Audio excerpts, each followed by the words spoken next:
Hello aspirants, welcome to Bhagyalakshmi IAS institute way passion with purpose. So ఈరోజు మనము basic structure of the constitution గురించి చూద్దామండి. మరి basic structure అంటే ఏంటి? మనం చాలాసార్లు బేసిక్ స్ట్రక్చర్లో ఉన్న ఏదైతే అరేంజ్ చేయబడి ఉంటాయో వాటిని మనకి కాన్స్టిట్యూషన్లో అమెండ్మెంట్లో అంటే ఆర్టికల్ 368 మనం ఆల్రెడీ డిస్కస్ చేసుకున్నాము. బేసిక్ స్ట్రక్చర్ని కదిలించడానికి పార్లమెంటు ఎలాంటి అమెండ్మెంట్ చేయకూడదని మనం చూసాము. సో అంటే పార్లమెంట్కి అమెండ్మెంట్ చేసే అధికారం ఉంది, కానీ బేసిక్ స్ట్రక్చర్ అనే దాన్ని ఇక్కడ చేంజ్ చేయకూడదని ఉంటుంది. సో అసలు బేసిక్ స్ట్రక్చర్ అంటే ఏంటి, ఏ విధంగా వచ్చింది అనేది చూద్దాం. సో ఫస్ట్ ఆఫ్ ఆల్ అసలు బేసిక్ స్ట్రక్చర్ అనే దాన్ని ఎందుకు తీసుకురావాల్సి వచ్చింది అనేది చూస్తే, emergency of the basic structure.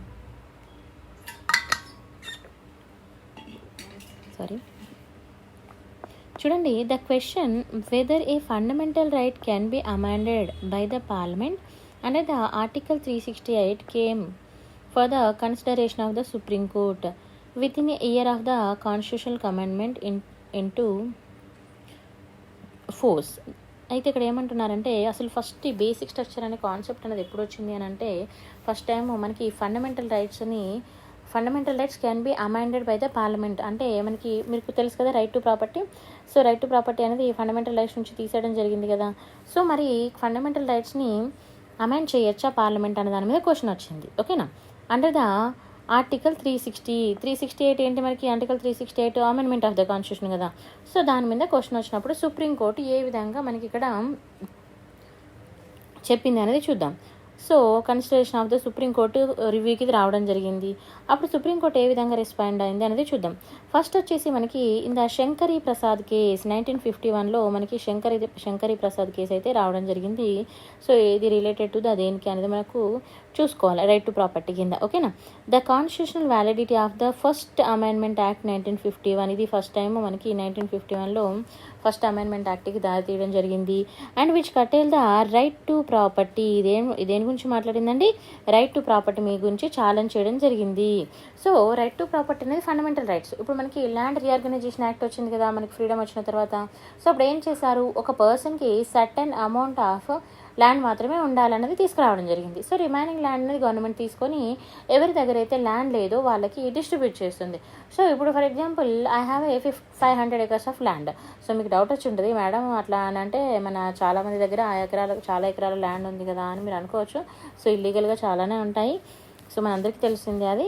But ఏంటంటే ఇక్కడ అకార్డింగ్ టు ద కాన్స్టిట్యూషన్ ప్రకారము సర్టన్ అమౌంట్ ఆఫ్ ల్యాండ్ మాత్రమే ఉండాలి ఒక పర్సన్కి. సో రిమైనింగ్ అంతా వేరే వాళ్ళకి గవర్నమెంట్ తీసుకొని ఎవరికైతే లేకుండా ఉంటుందో వాళ్ళకి డిస్ట్రిబ్యూట్ చేస్తుంది. సో ఇన్ దిస్ కేస్, ఈ కేసులో ఏమైందంటే, ఇప్పుడు రైట్ టు ప్రాపర్టీ అనేది మనకు ఆల్రెడీ ఫండమెంటల్ రైట్స్లో ఉంది. దెన్ నా ప్రాపర్టీని నువ్వు ఎలా తీసుకుంటావు? Yes are no? సో ఆ విషయంగా కోర్టుకి అయితే వెళ్ళడం జరిగింది. అప్పుడు సుప్రీంకోర్టు ఏం చెప్పింది అని అంటే, the power of the parliament యొక్క పవర్ గురించి ఏం చెప్తుందంటే, టు అమెండ్ ద కాన్స్టిట్యూషన్ని అమెండ్ చేసే పవర్ ఎవరికి ఉందని చెప్తుంది? పార్లమెంట్కి ఉంది అని చెప్తుంది. మరి దేని ప్రకారం అంటే అండర్ ద ఆర్టికల్ 368 ప్రకారం. And also it including the power to amend the fundamental rights.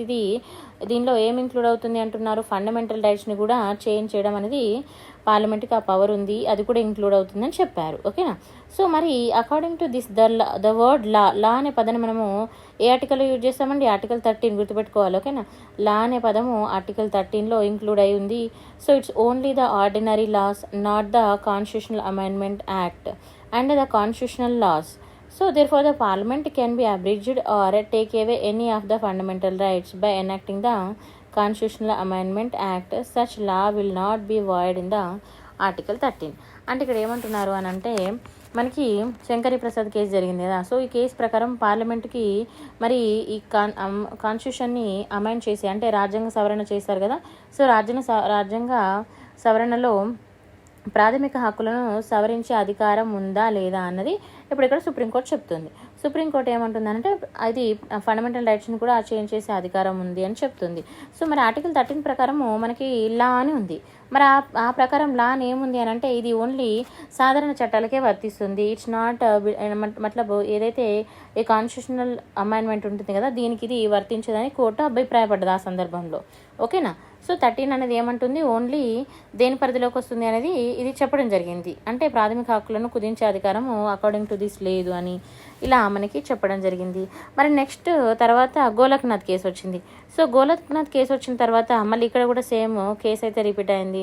అప్పుడు supreme court revised it's earlier stand. అంటే ఇక్కడ చెప్పిన కోర్టు కేసు ఏదైతే ఉందో దాన్ని ఏం చెప్పిందంటే, in the case the constitutional validity of the 7th Amendment Act 1964 which inserted the certain state act and in the 19th schedule was challenged. ఇక్కడ మరి గోలక్నాథ్ కేసులో ఏం ఛాలెంజ్ చేశారంటే 9th schedule అనేది ఛాలెంజ్ చేశారు. ఎందుకు అని అంటే ఇక్కడ ఏం చేశారంటే కొన్ని మన 7th Amendment ద్వారా ఇక్కడ కొన్ని స్టేట్ యాక్ట్స్ని ఇంక్లూడ్ చేశారు. అప్పుడు సుప్రీంకోర్టు ఏమందంటే, the Supreme Court ruled that the fundamental rights are given a transcendental and immutable position and hence the parliament cannot abridge or take away any of these rights. ఏమంటున్నారు మళ్ళీ ఇక్కడ supreme court. So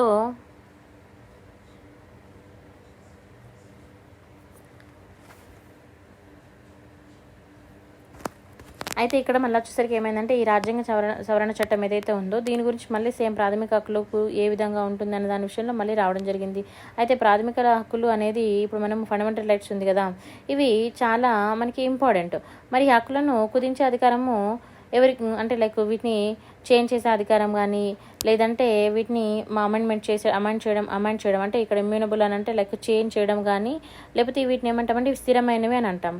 so పార్లమెంటుకు ఈ హక్కులను కుదించే అధికారం కానీ తీసివేసే అధికారం కానీ లేదని మళ్ళీ ఇక్కడ ఈ కేసులో చెప్తుంది. ఇక్కడేమో ఉందని చెప్పిందండి. సో ఇక్కడికి వచ్చేసరికి ఏమంటుంది, ఇట్స్ కెనాట్ అని చెప్తుంది. Okay, it's cannot abridge or take away, వీటిని టేక్ అవే చేసే అధికారము అయితే లేదు. అంటే ఫస్ట్ వచ్చేసి ఏమంది, ఫండమెంటల్ రైట్స్ని పార్లమెంటు మన అండర్ ద ఆర్టికల్ 368 ఉంది కదా, సో ఆ ప్రకారంగా దానికి చేంజ్ చేసే అధికారాలు ఉంటాయని. తర్వాత నెక్స్ట్ గోలక్నాథ్ కేసుకు వచ్చేసరికి అలా అధికారం లేదు అని చెప్పడం జరిగింది. Next a constitutional amendment act also a law within a మెంబరింగ్ of article 13 and hence would be void for the violating any fundamental rights. ఇక్కడ ఏదైతే చెప్పిందో దీనికి ఆపోజిట్గా చెప్పింది. ఇక్కడ 13 అనేది ఏమన్నదండి, ఇక్కడ law will not be void అన్నది. మళ్ళీ ఇక్కడికి వచ్చేసరికి ఏమంది, ఇక్కడ చూడండి ఇట్ వుడ్ బీ వాయిడ్ అన్నది, ఇక్కడ విల్ నాట్ బీ అన్నది, ఇక్కడ నాట్ బీ వాయిడ్ అన్నది, ఇక్కడ ఏమో వాయిడ్ అన్నది. సో అంటే ఏమవుతుంది, అక్కడ నల్ అవ్వదు, ఇక్కడ నల్ అవుతుంది అని చెప్తుంది. సో అంటే ఇక్కడ ఆపోజిట్ అయిపోయింది. మరి నెక్స్ట్ ఏమైంది, ఇప్పుడు ఇది పార్లమెంట్కి ఆపోజిట్గా వచ్చిన జడ్జిమెంటే కదా. ఇప్పుడు పార్లమెంట్ ఏం చేసింది, పార్లమెంట్ కూడా రియాక్ట్ అవుద్ది కదా తనకు అంటే ఇప్పుడు పార్లమెంట్ ఒక నిర్ణయం తీసుకున్నప్పుడు కోర్టు యాక్సెప్ట్ చేస్తే then it's fine. If it is not then what, ఒకవేళ వాళ్ళు యాక్సెప్ట్ చేయలేదు, ఇప్పుడు ఏమైంది, ఇద్దరి మధ్యలో ఆపోజిట్ అనేది వచ్చింది కదా. ఇప్పుడు పార్లమెంట్ ఏం చేసిందో చూద్దాం. సో ఇప్పుడు పార్లమెంట్ ఏం చేసిందంటే, parliament reacted to the Supreme Court judgement. ఇక్కడ పార్లమెంటు సుప్రీంకోర్టు జడ్జిమెంట్ ఏదైతే గోలక్నాథ్ కేసులో ఉంది కదా, ఈ జడ్జిమెంట్ మీద రియాక్ట్ అయింది 1967లో. అయితే అప్పుడు ఏం చేసిందంటే, enacting the 24th Amendment Act అనేది తీసుకురావడం జరిగింది. And in this act amendment article 13 and 368 అనేది దీని కింద తీసుకురావడం జరిగింది. అయితే ఇక్కడ ఏమంటున్నారంటే, సింపుల్గా చెప్పాలంటే పార్లమెంట్ అనేది దీనికి చాలా తీవ్రంగా స్పందించడం జరిగింది అన్నట్టుగా. స్పందించి ఏం చేసింది, 24వ రాజ్యాంగ సవరణ చట్టాన్ని ఆమోదించింది. మరి ఈ చట్టం ప్రకారం తీసుకుంటే ఇప్పుడు మనకి 13 ఆర్టికల్ ఉంది కదా, అండ్ ఆర్టికల్ 368 ఉంది కదా, వీటిని ఏం చేస్తుందంటే కొంచెం సవరించడం జరిగింది అన్నట్టుగా. సో దీని ప్రకారము లైక్ ఇప్పుడు మనకు ఆర్టికల్ 368 ఏదైతే ఉందో, ఈ 368లో ఏమని మెన్షన్ చేశారంటే, ఏ ప్రాథమిక హక్కులను అంటే ఏ ఫండమెంటల్ రైట్స్నైనా చేంజ్ చేసే అధికారం కానీ, వాటిని లైక్ తీసివేసే అధికారం కానీ, చేంజ్ చేసే అధికారం కానీ ఎవరికి ఉందని చెప్తున్నారు, పార్లమెంటుకు ఉంది అని ఇక్కడ వాళ్ళు ఇంక్లూడ్ చేయడం జరిగిందంట. అంటే ఇటువంటి చర్య ఇదైతే దేని కింద వస్తుందని చెప్తున్నారు, మళ్ళీ ఆర్టికల్ 13 కిందనే వస్తుంది అని చెప్తున్నారు. సో ఇక్కడ చూడండి, the parliament reacted to the Supreme Court judgement in the Golaknath కేసులో ఇది చాలా తీవ్రంగా స్పందించడం జరిగింది. స్పందించి ఏం చేసింది, 24 Amendment Actని ఎనెక్ట్ చేసింది. మరి ఈ అమెండ్మెంట్ యాక్ట్ ఏం చేసింది చూడండి, దిస్ యాక్ట్ ఏం అమెండ్ చేసిందండి, ఆర్టికల్ 13 అండ్ ఆర్టికల్ 368ని అమెండ్ చేయడం జరిగింది. అండ్ ఇట్ డిక్లేర్ చేసిందండి, the parliament has the power, పార్లమెంట్కి అధికారం ఉందంట ఏమని, to abridge or take away any of the fundamental rights under the Article 368. Article 368 కింద ఏదైనా ఫండమెంటల్ రైట్స్ని చేంజ్ చేయడం కానీ తీసివేసే అధికారం కూడా పార్లమెంట్కి ఉంది అని చేంజ్ చేసింది. And such act will not be a law under the meaning of the article 13 కింద ఇది రాదు అని చెప్పింది. Next, however the Kesavananda Bharati case 1973లో ఇంకొక కేసు ఏంటంటే మనకి కేశవానంద భారతి కేసు. మరి సుప్రీంకోర్టు మళ్ళీ ఇక్కడ ఓవర్ రూల్ చేసింది. మళ్ళీ తన జడ్జిమెంట్ని మళ్ళీ తను చేంజ్ చేసి చెప్తుంది. Supreme Court overrule its judgement and Golaknath కేసులో ఏమంది, పార్లమెంట్కి అధికారం లేదంది.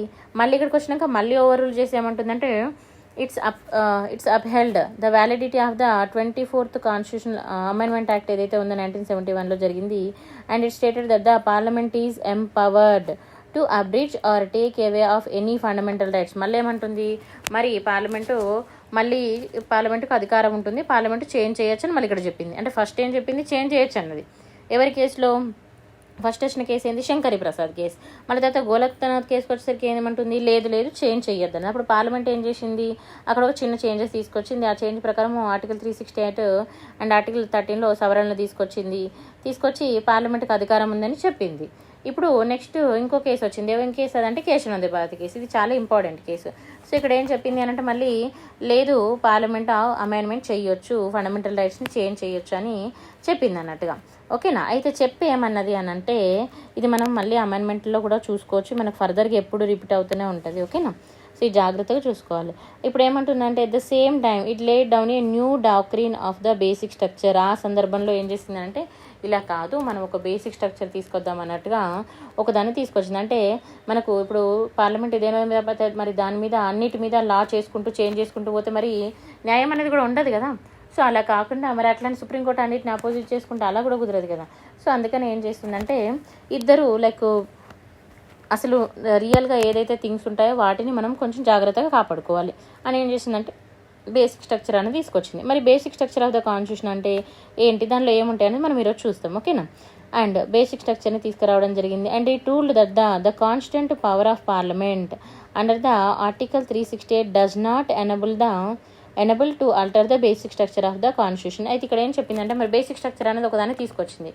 బేసిక్ స్ట్రక్చర్ అంటే ఇలా కొన్ని పెడుతుందండి, లైక్ ఇప్పుడు ఫండమెంటల్ రైట్స్లో కొన్ని థింగ్స్ అనేది పెడుతుంది. సో వాటిని మాత్రం చేంజ్ చేయకూడదు, ఎవరు? పార్లమెంటు. వాటిని చేంజ్ చేయకుండా వాళ్ళు ఇంకేమైనా వర్క్ చేసుకోవచ్చు అన్నట్టుగా. సో ఇక్కడ అదే చెప్తుంది, పార్లమెంట్కి అధికారం ఉండదు బేసిక్ స్ట్రక్చర్ని చేంజ్ చేయకూడదు. అంటే ఆర్టికల్ 368 కింద నేను బేసిక్ స్ట్రక్చర్ని చేంజ్ చేస్తానంటే అట్లా కుదరదు అని చెప్తుంది అన్నట్టుగా. సో దీని అర్థం ఏంటంటే parliament cannot be abridged or take away the fundamental rights that form a part of the basic structure. మరి అన్ని ఫండమెంటల్ రైట్స్ అని అంటే ఏవైతే బేసిక్ స్ట్రక్చర్లో పార్ట్గా ఉంటాయో వాటిని. క్లియరా? Next, the doctrine of the basic structure of the constitution was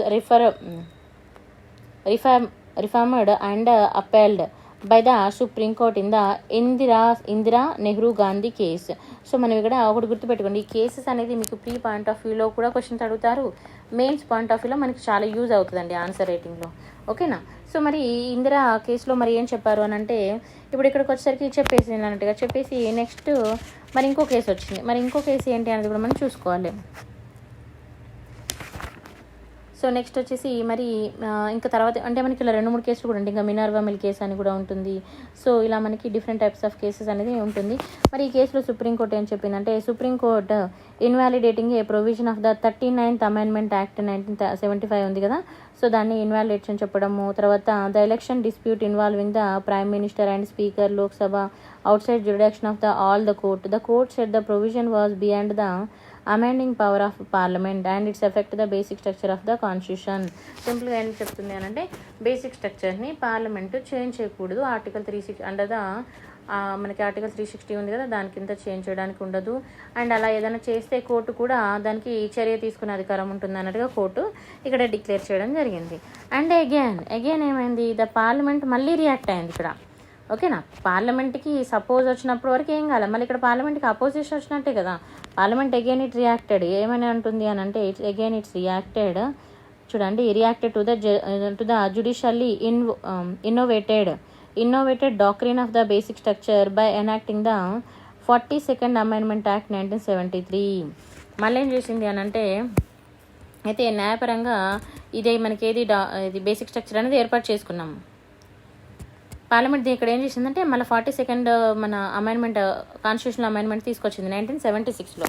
so తీసుకొచ్చి దీన్ని ఆమోదం చేసింది. మరి ఈ చట్టం ప్రకారం ఏం చేయొచ్చు అని అంటే దీని ప్రకారము ఇప్పుడు మనకి ఆర్టికల్ 368 ప్రకారం ఉంది కదా, దాన్ని సవరించవచ్చు అన్నట్టుగా. సో ఈ చట్టం ప్రకారం దాన్ని సవరించవచ్చు, ఏది 42nd అమెండ్మెంట్ ద్వారా.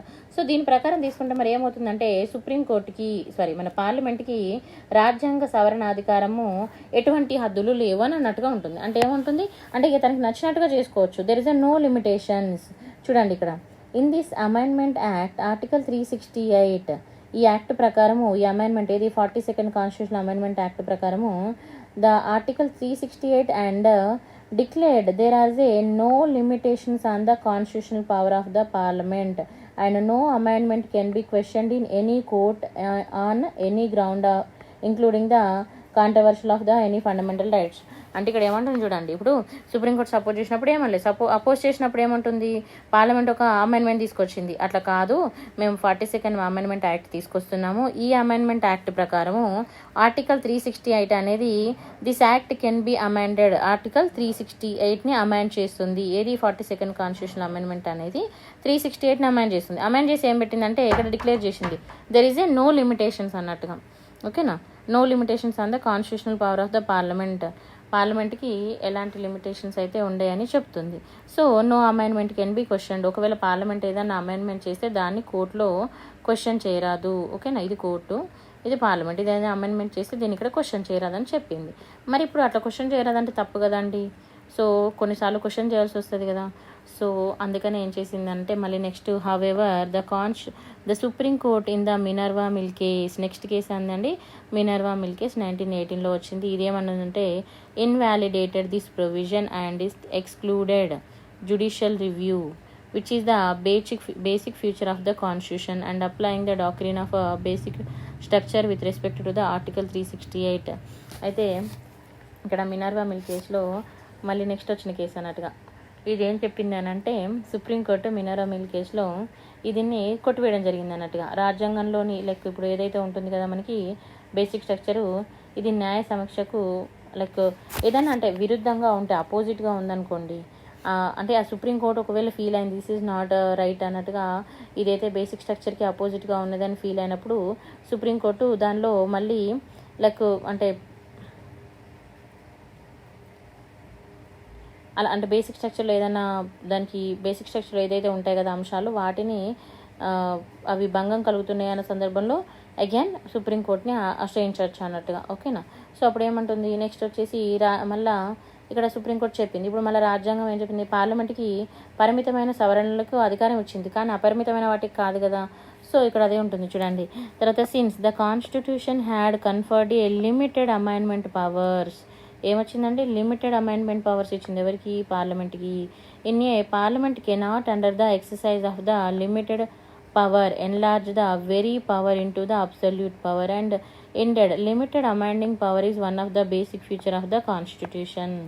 సో కాన్స్టిట్యూషన్ ఏం చెప్పిందండి, పార్లమెంట్కి అధికారాలు ఇచ్చింది కానీ లిమిటెడ్గా ఇచ్చింది. సో ఆ లిమిటెడ్ అమెండ్మెంట్ అనేది కూడా బేసిక్ స్ట్రక్చర్లోకి వస్తుందని ఇక్కడ మెన్షన్ చేయడం జరిగింది. సో నెక్స్ట్ బేసిక్ స్ట్రక్చర్లో అసలు ఏముంటాయి అనేది కూడా మనం చూసుకుందాం. And the limitations on the power cannot be destroyed, ఈ లిమిటేషన్ అనేది డిస్ట్రాయిడ్ అవ్వదు. ఇంకో మాటలో చెప్పాలంటే parliament cannot under the article 368 expand the amending power and అంటే తనంతట తాను తన పవర్స్ని పెంచుకోవడానికి అలా ఏముండదు అని చెప్పడము ఇలా జరిగింది. నెక్స్ట్ ఇలా మనకి కేసెస్ అయితే ఉన్నాయి. So according to these cases ఏంటంటే మనకి బేసిక్ స్ట్రక్చర్ అనేది రావడం జరిగింది. సో మరి బేసిక్ స్ట్రక్చర్ అంటున్నాం కదా, మరి బేసిక్ స్ట్రక్చర్లో ఏమున్నాయి అసలు, ఎందుకు బేసిక్ స్ట్రక్చరు, మరి బేసిక్ స్ట్రక్చర్లో ఉన్న అంశాలు ఏంటి అనేది చూసుకుంటే elements of the basic structure చూడండి. The present position of the parliament under the article 368 can amend any part of the constitution including the fundamental right. Present ఉన్నది ఏం చెప్తుంది, ఆర్టికల్ 368 ప్రకారం ఫండమెంటల్ రైట్స్ని కూడా ఏం చేయొచ్చు, అమెండ్మెంట్ చేయొచ్చు. బట్ కానీ without affecting the basic structure, ఈ బేసిక్ స్ట్రక్చర్లో ఏవైతే అంశాలు ఉంటాయో వీటిని అఫెక్ట్ అవ్వకుండా చేయొచ్చు అని అంటున్నారు. సో నా విల్ చెక్ బేసిక్ స్ట్రక్చర్లో ఏమనే చూద్దాం. First supremacy of the constitution, sovereign and democratic republic, nature of the Indian polity, తర్వాత సెక్యులర్ క్యారెక్టర్స్ కానీ సెపరేషన్ ఆఫ్ పవర్ విషయంలో, తర్వాత ఫెడరల్ క్యారెక్టర్స్, తర్వాత unity integrity, welfare state, judicial reviews, తర్వాత freedom and dignity, parliamentary system, role of law. So ఇవన్నీ కూడా ఇక్కడ ఏవైతే అంశాలు ఉన్నాయో మనకి principle of the equality, freedom of freedom, fair and election, independent judiciary, effective access of the justice, తర్వాత limited power of parliament. So ఇవన్నీ కూడా మనకి ఎందులో ఉన్నాయండి, ఆర్టికల్ 32 అండ్ 136. ఇవన్నీ power of the supreme court, తర్వాత పవర్ ఆఫ్ హైకోర్టు, ఇవన్నీ కూడా మనకు బేసిక్ స్ట్రక్చర్లో ఉన్నాయి. ఒకసారి ఈ అంశాలు చూసుకోవాలి, ఎందుకంటే మనకి ప్రిలిమ్స్లో పీవైక్యూలో క్వశ్చన్ ఉంటుందండి, మీకు బేసిక్ స్ట్రక్చర్లో ఉన్న అంశాల మీద క్వశ్చన్ ఉంటుంది. సో ఏది బేసిక్ స్ట్రక్చర్లోకి వస్తుంది, ఏది రాదని చెప్తారు. సో అలాంటప్పుడు మీరు ఒకసారి మంచిగా వీటిని చూసుకోవాల్సి ఉంటుంది. ఓకేనా. సో నెక్స్ట్ మరి ఏ కేసులో ఏమేమి చేంజెస్ వచ్చాయి తీసుకుంటే, కేశవానంద భారతి కేసు తీసుకున్నప్పుడు ఇది it's a very popular case in the fundamental rights. ఇక్కడ ఏమైంది అని అంటే, మరి ఏ అంశాలని ఈ కేసు ప్రకారము బేసిక్ స్ట్రక్చర్లో పెట్టారు అని అంటే, supremacy of the constitution, next separation of powers between the legislative, executive, judiciary పవర్స్ను ఇందులో పెట్టారు. తర్వాత republic and democracy, next secular character, federal character, sovereignty and unity and freedom and dignity and mandate build welfare state గురించి, like DPSP, తర్వాత parliamentary system. ఈ విధంగా కేశవానంద అంటే ఎవరి కేసులో ఏమేమి పెట్టారనేది ఇక్కడ మనకు ఉంది. సో ఇంపార్టెంట్ వాటిని మనం చూసుకోవాలి. తర్వాత భీమ్ సింగల్ కేసు తీసుకున్నప్పుడు వెల్ఫేర్ స్టేట్ అండి, ఇది ఇంపార్టెంట్ కేసు. తర్వాత మినర్వా మిల్ కేసు కూడా మనం చాలాసార్లు ఎగ్జాంపుల్ యూజ్ చేసుకోవచ్చు. ఇదేంటంటే ఫండమెంటల్ రైట్స్కి, డిపిఎస్పికి the harmony and balance between the fundamental rights and DPSP. తర్వాత ఇందిరా నెహ్రూ కేసు తీసుకున్నప్పుడు government law and not of men, government of laws and not of men అంటే రూల్ ఆఫ్ లా. ఓకేనా. తర్వాత నేను ఇక్కడ ఇంపార్టెంట్ హైలైట్ చేశాను. తర్వాత ఢిల్లీ జ్యుడిషియల్ సర్వీసెస్ తీసుకున్నప్పుడు power of the supreme court. తర్వాత నెక్స్ట్ కుమార్ పద్మ ప్రసాద్ కేసు తీసుకున్నప్పుడు ఇండిపెండెంట్ ఆఫ్ జ్యుడిషియరీ. సో ఇలా మనకి ఏవైతే ఇంపార్టెంట్ ఉన్నాయో జస్ట్ ఒకసారి మనం చూసుకోవాలి, ఎందుకంటే మీకు ఈ చూసుకోవడం వల్ల మీకు మెయిన్స్లో ఎక్కువ యూజ్ అవుతుంది అన్నట్టుగా. ఓకేనా. So these are the basic structure of the constitution అండి. సో మీకు ఈ వీడియో నచ్చితే లైక్, షేర్ అండ్ సబ్స్క్రైబ్ చేయండి.